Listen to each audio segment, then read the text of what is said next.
Welcome to another episode of 10X Your Company. Today's special guest, Dr. Justin Blaney.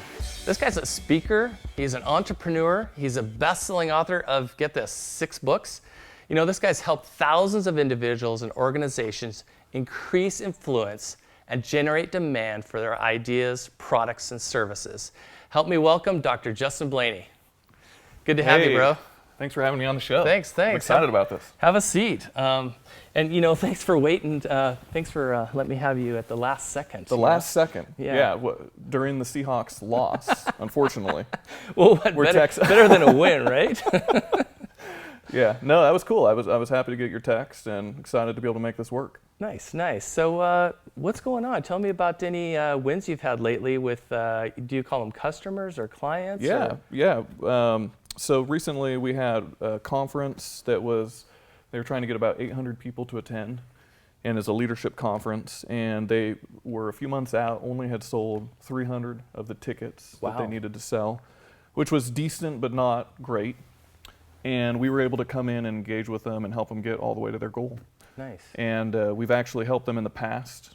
You know, they tend to try to do it in-house. Mm-hmm. Sometimes they have tried to save some money and do it themselves. Right. And sometimes that works, sometimes it doesn't. So they know they can always call on us if they get in a bind, and we can come in and help them get across the finish line. Interesting. So there's you, and you have a staff of people that you work with? Yeah. So we have an office in Ballard, and we do work around the country. We do a lot of work in the Pacific Northwest and up and down the West Coast as well. And we have a team of about 15 individuals. Wow. And just a mixture of full-time staff as well as contractors who we work with on a regular basis. Mm-hmm. And I love hiring kind of different people from different situations. So maybe a stay-at-home mom who only wants to work 10 or 20 hours a week. Right. Be able to bring her on as a contractor so that we can take advantage of her amazing skills, but also give her a chance to work out in the world with adults. Yeah. But she's busy with a lot of other things, so she can't commit to a full-time job. Nice. So some of our contractors are in situations like that. But most of them work just for us. They don't have other clients. Gotcha. So what kind of what would be a perfect avatar or target audience? What kind of clients do you enjoy working with the most? We work really well with clients from, say, 1 to 20 million in sales. Mm-hmm. And we can come in and really add a lot of value for clients who can afford, to spend a little bit of money. Mm-hmm. They have a budget. It's always nice when a client has a budget. Yeah. And then, but once they get to a certain size and they have a marketing VP and they have, 5 or 10 people on their marketing team, then oftentimes the kind of work that we do, we would rather just train them how to do it and add expertise to what they're doing, and then it's cheaper for them to go and do it themselves. Once you have a full-time staff in order to implement the work. And so we like to add that kind of value for the companies that are 20 million and over. Gotcha. But for the smaller companies who can't afford an entire team, they can hire us as their team, and we can do a lot of that lead generation for them. Gotcha. Or we just provide the consulting and let them kind of run with the plan. Right. So that's interesting. So in my business, for me, with web development and design and video, I'm always trying to help my clients improve their lead generation and their conversions as well. So my process is that I look for the weaknesses in their business and what they're not doing and how they're not connecting to their perfect target audience and avatar. We usually do like a discovery meeting first and identify, some of the things that they're looking at and what they want to do, and then balance that out with budget and so forth. So can you kind of give me an idea of an approach on how you might work with a new client? Yeah, sure. So every client tends to have a need. Mm-hmm. That's why they're probably talking to you. They have something that they want, and they've come to you with probably an idea of what they want solved. So oftentimes we come in and we just engage on that one problem, whatever that is that they need solved. Sometimes they know that there's a problem structurally in their lead generation. Maybe the problem is that they're just not getting enough leads. And what a lot of companies will do is they'll hire a salesperson because the sales aren't where they want them to be. But that's a mistake in my opinion, because a salesperson, unless you're finding that perfect salesperson that can do every aspect of hunting, all the way to closing. Right, right. Really what you're asking, you're hiring a salesperson, you're asking them to do a lot of the marketing behaviors. If they're out trying to generate awareness for your company, then that's a marketing tactic. And so I know so many companies that have hired salespeople and failed and had to fire the salesperson because they were frustrated with their performance because they're asking them to do the entire funnel. When what they really need is they need a marketing company or person to do the top end of the funnel and have that pass off to a salesperson once the customer says, hey, I want to buy. Right. Or I'm thinking about buying, I'm pretty close, but I have a couple questions. You know, every kind of product or situation is different. Sure, sure. And so we'll look at that when we come into a new client and see what is it that they're expecting. Where are the pain points? Where are the problems? Where are things breaking down? And something that we're really proud of is never trying to, you know, we don't have a single product or service that we just sell. Right, right. So we don't come in and say, you know what you need is, Right. you know, what we do. It's more looking at it from a fresh slate and saying, if your business was my business and your money was my money, given all of my experience, what would I do differently? Or what would I add? And my goal as the business owner of your business is to make more revenue. Right. So from a marketing perspective, are there some things that we can do? It could be networking better. Right. You know, it could be spending some money on advertising. It could be content. It could be a new website. It could be video. Right. And you know, there's different budgets for each of those different things. Sure. If it's a big company and they have a big budget, I'm going to approach that completely different. If it's a really small company, they may not have the budget for some of those more expensive things, and they need to make sure every dollar counts. So you're going to approach that different. Right. And I think that that's a mistake that a lot of marketing people make, is they really have a preconceived idea of what's going to work, and they're just trying to push that, Right. rather than really looking at holistically as a business owner would. Right, right. So from more of a 50,000-foot view, getting an idea of what they're doing right, what they're doing wrong, and then find the low-hanging fruit, so to speak. Yeah, exactly. So tell me, is there any secret sauce out there? By the way, is this your coffee? Do you mind No, if I drink that's your this? coffee. Yeah, it's my coffee, but go knock yourself out. I don't know how it got here. This is magic. We have magic little elves that run around and do things for us. Did you make that? No, but we maybe we can have some bourbon afterwards, or I like these cups, by the way, yeah, thanks. because it's true. Right? Is it true for you? It's true for me. Good for you. Maybe more for you than it is for me after No. 6 books. Me and I think I have 1,000 subscribers. So 1,000 subscribers. no, Okay. but my kids think that that's lame. Of course they do. My daughter is into YouTube, and she's like, anybody with less than 10 million is just like lame. Yeah. So I'm like, fine. Did you let her go to the little YouTube conference they had here in Seattle a few weeks ago? No. Yeah, I'm all glad the she didn't know about it. Yeah, no kidding. What was it? It was just Bunch of all YouTubers? a bunch of YouTubers, yeah. Okay. And so you could meet them in person and see their show live. And Really? Yeah. Oh, she would have dug that. Yeah, yeah. Does she have any aspirations to do? I don't know. YouTubing? I told well, my youngest does. She would probably do pretty good, but she's only 11. The middle one's too shy. But you know that's actually there's a practical business application to this whole phenomenon. And you have these kids who started YouTube channels. The videos, frankly, like some of these videos are just horrendous. Right, right. Like there's this whole series of videos that my 11-year-old watches, and they're like, preteens acting out these skits, and they have millions of subscribers, right? Wow. And the acting is just horrible. The videos are not entertaining to me at all now, of course.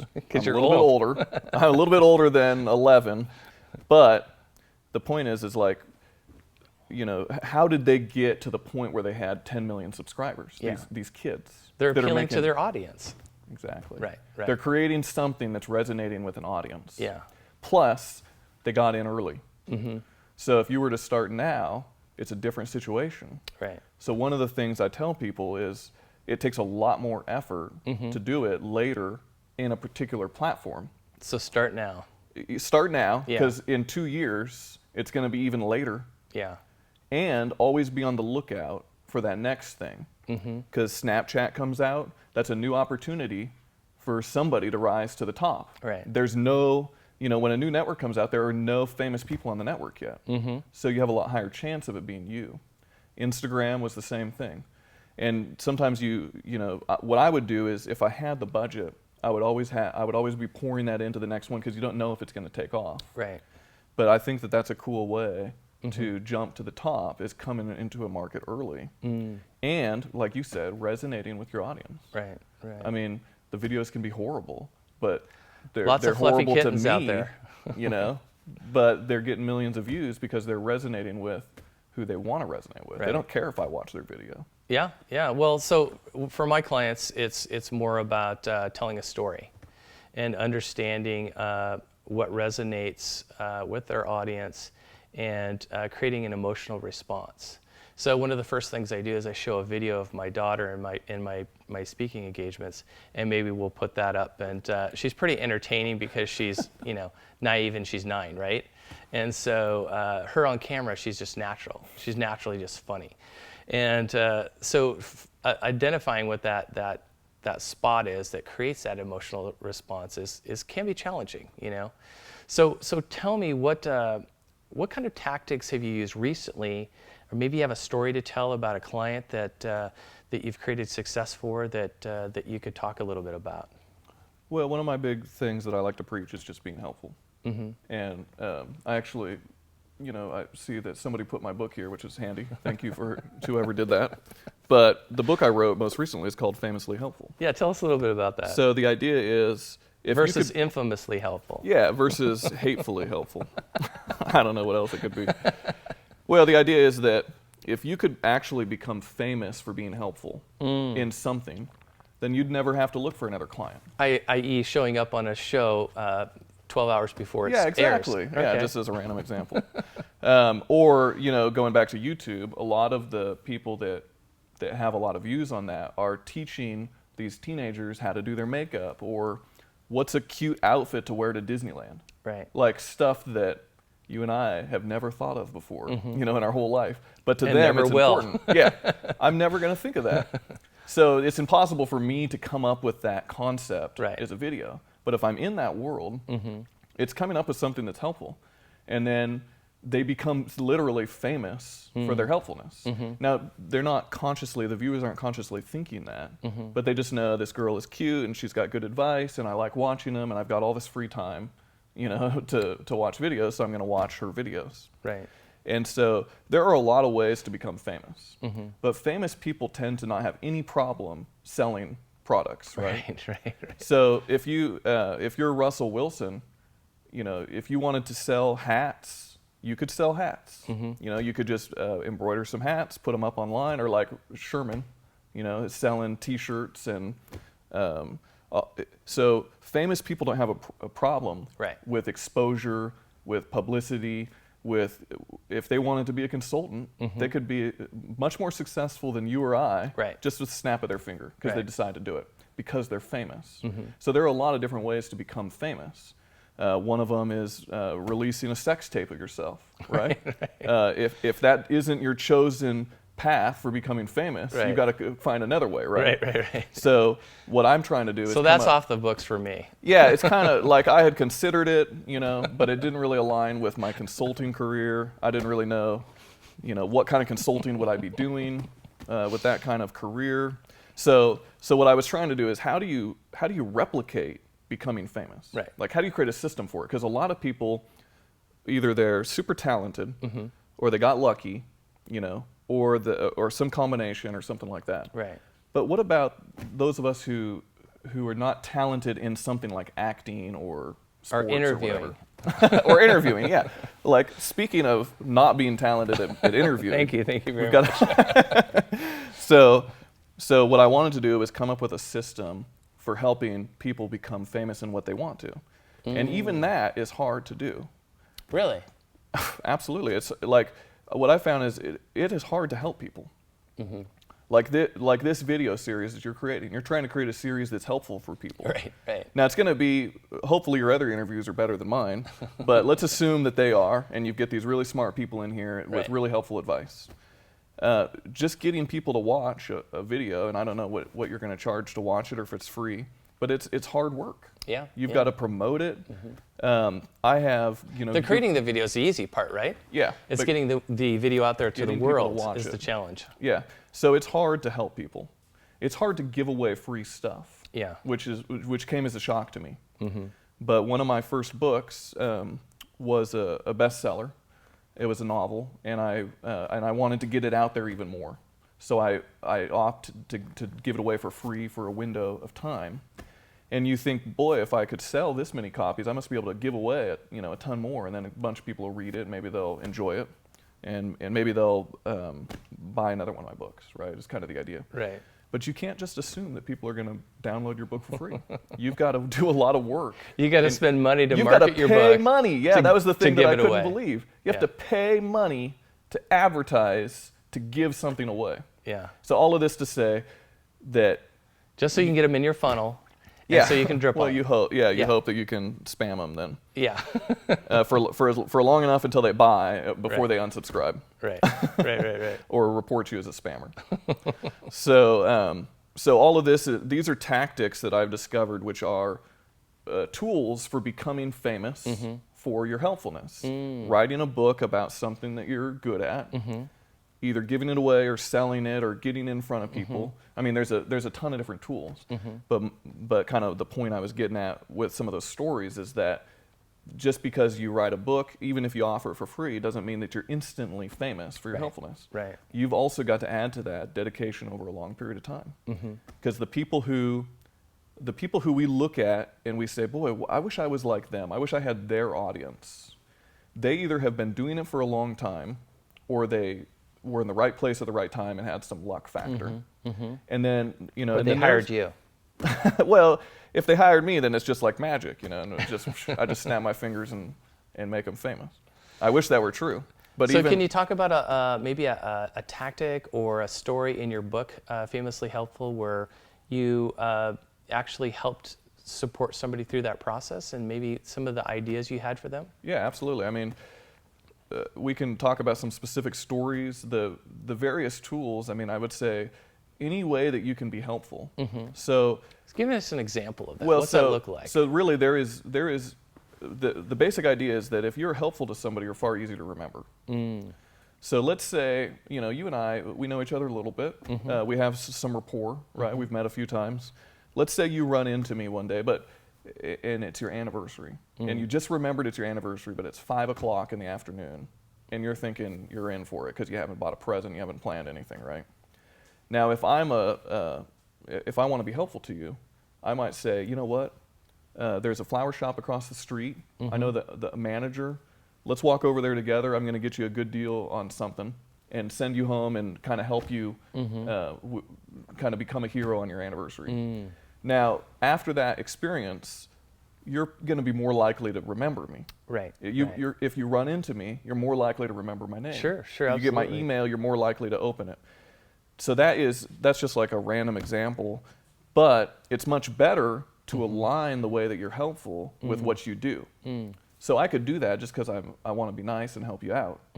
But if I was a flower shop owner, that would be far better for me. Right. Because then the next time you need flowers, you're going to come to me. Sure.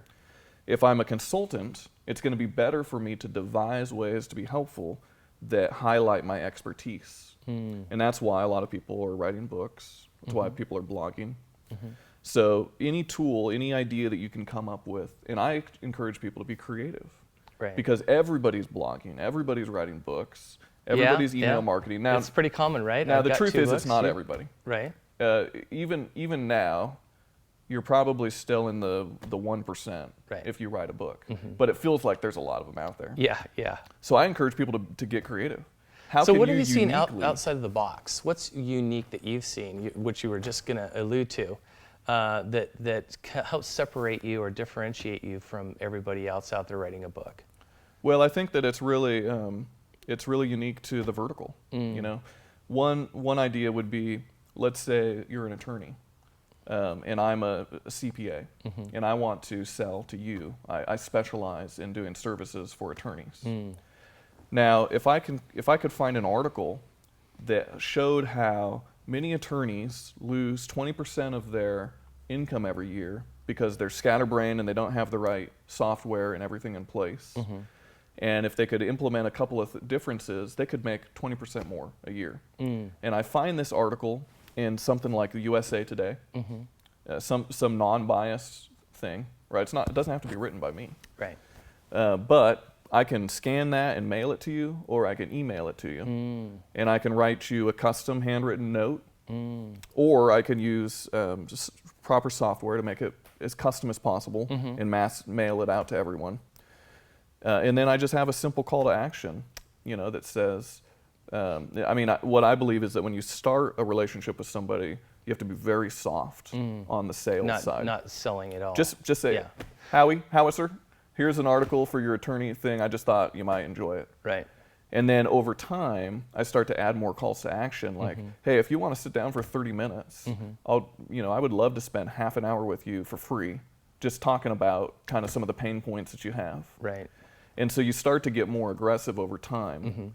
But I think that, that's not like the sexiest, coolest thing, No, but that is sense, different. though, That right? is different than what most people do, because most people Right. send crappy newsletters Right.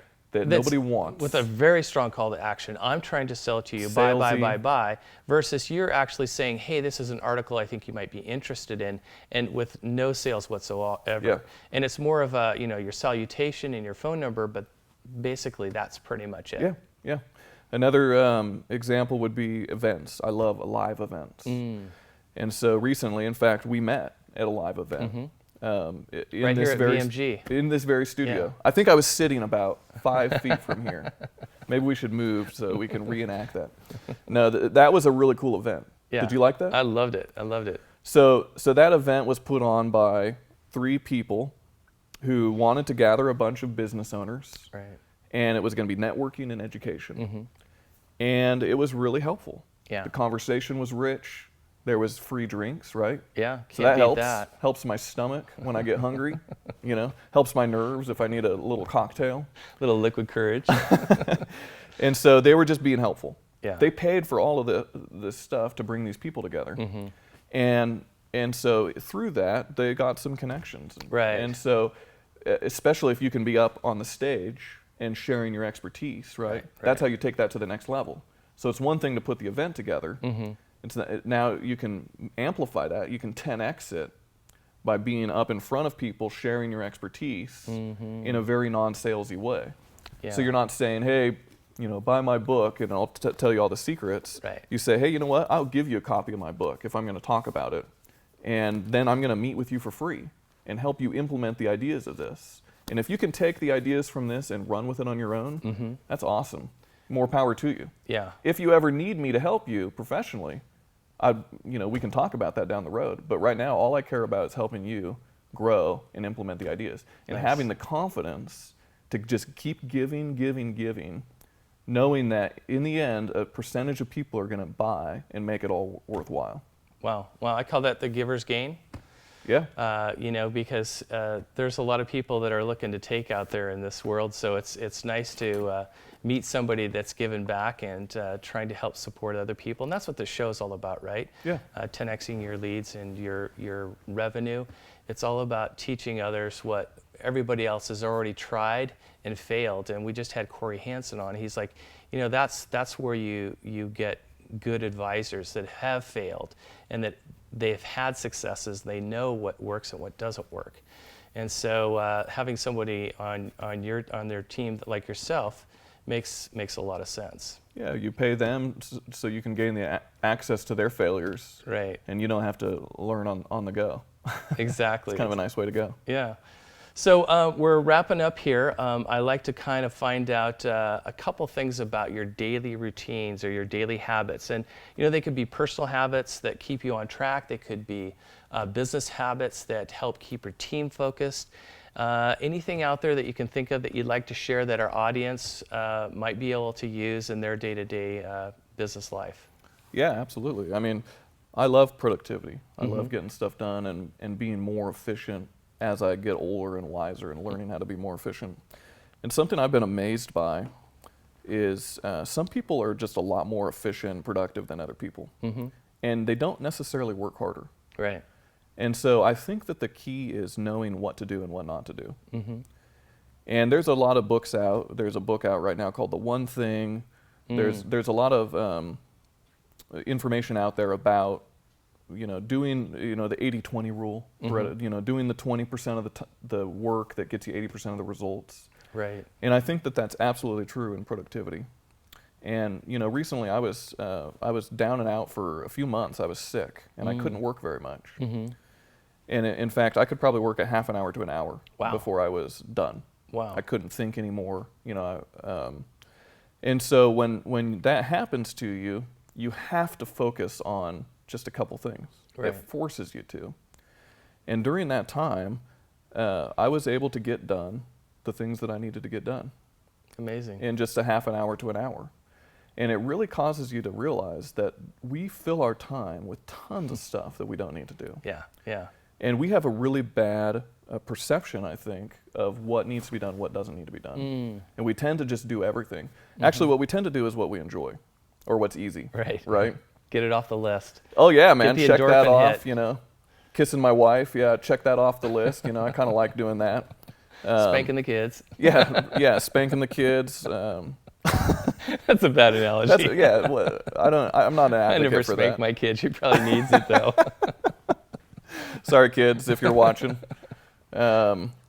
So we do Maybe the things that we kiss enjoy. the wife and spank the wife. I don't know.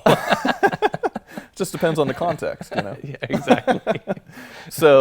But we do the things that are easy or the things that we enjoy, and then we check them off the list and we think, boy, that I'm getting a lot done. Right. And then but there's often certain activities that can yield a 10x return. Okay, or so how do you 100x prioritize return. your day? How do you make that happen? What do you throw off the list and what do you put to the top of the list? Well, you have to look at your list. You have to.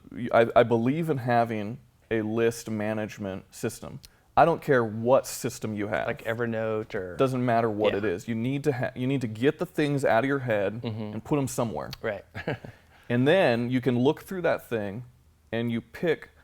I mean, it's subjective. You have to decide of these things which is the one that is the most likely to get me to my goal. Right. Now you have to know what your goal is in order to do that, and then you do that task. You clear your mind and you do it. You don't delay. You don't get a coffee. You don't go spank your wife or whatever you like to do, Howie. And you get that thing done. Right. And then if you have more time, you do it again. You do the next one. And the thing you have to do, like somebody like me that I love working, and I would work 24 hours a day if I could. But you have to stop and let it go. Yeah. So at the end of the day, or if you're taking a vacation, the weekend with your kids, Right. lunchtime meeting with a critical employee or a friend, Sure. everything that you didn't get done, you just let it go. Yeah. Next day. Yeah. And you look at that list again, and I think that if you do that, you can be far, far more effective than the average person. I think they wrote a song, "Let It Go," didn't they? Let it go. Was that a John Lennon song? No, I think that was one of the That was a Disney Frozen program. I'm just Frozen. kidding. Yeah, that's it. Your kids must be older than mine. No, we have them spread out, 9 and 19. So. So the 9-year-old wasn't singing that? Oh yeah, constantly, 24/7. Maybe we could get famous on YouTube by singing that song. I think there are some people that did that. Yeah, I'd I like don't to think be it's gonna famous for work. something, but not for that. I don't think it would work with you and me. Why? Two middle-aged guys singing "Let It Go." That's the title, right? Yeah. No, I think they put us in jail in some countries for that. I would put me in jail for that. So, tell me, do you have any quotes that you'd like to share with, and why they're important to you? Quotes. Well, it's not a sales quote so much as just I like getting stuff done. I like doing stuff. Yeah. And I always value people who do things and try. And so I don't even know who said it, probably 100 people, but the only way to fail is to not try. The only way to assure that you're going to fail is to not try. And it's really just true. And so many times in life we compare ourselels to Zuckerberg or somebody that's billionaire at 25, and we're like, man, I'm really screwed up. I didn't make $1 billion by the time I'm 25. And it's like we're comparing ourselves to 1 in a billion Right. situation. when really most people are successful over the course of a long period of time, trying different things. Great salespeople just keep trying, you know. They just keep calling, or they keep, you know, and then you can accelerate your efforts by improving your efficiency, you know, doing the right things. There's a lot of things you can do. Right. But the first thing is you need to do something. And too many people are paralyzed by fear of failure. Failure is just a sign that you got guts. You know, that you went out and tried something. I think it's cool to fail. You know, it's cool. I've failed more times than I can count. Yeah, I failed a few times. Fell on my face. You just got to get back up and do it over again. Yeah. So. And Blaney Brown, I think, has a cool book out on that right now. Yeah. So, and there's a lot of good resources on that, but I would say just get out there and start doing something. Yeah, just go for it. Don't look back, and keep moving forward. Yeah, absolutely. So I want to thank you for being on the show today. Yeah, thank you for having me. It was really fun. If you guys have not gotten the book, Famously Helpful yet, Amazon? Yeah, you can pick up a paperback on Amazon, or just go to famouslyhelpful.com. And I had them set up where everybody watching this episode can get a free copy on famouslyhelpful.com. Famouslyhelpful.com. Awesome. I kind of like the print book. It's got a nice feel to it. I love print books. I have a huge library. And it's got some big print in it, so if you require glasses. Yeah, exactly. You can read that from like 40 feet away. Yeah, that's why we use designed this as a it that way. teleprompter. This is cool. Hey there, I hope you enjoyed watching the show today. I know I enjoyed producing it. And guess what? You got more conversation over at 10extracompany.com. It's all happening there. All you got to do is, one, hit the subscribe button and go to 10extracompany.com. You won't be sorry, and it's free. Why not?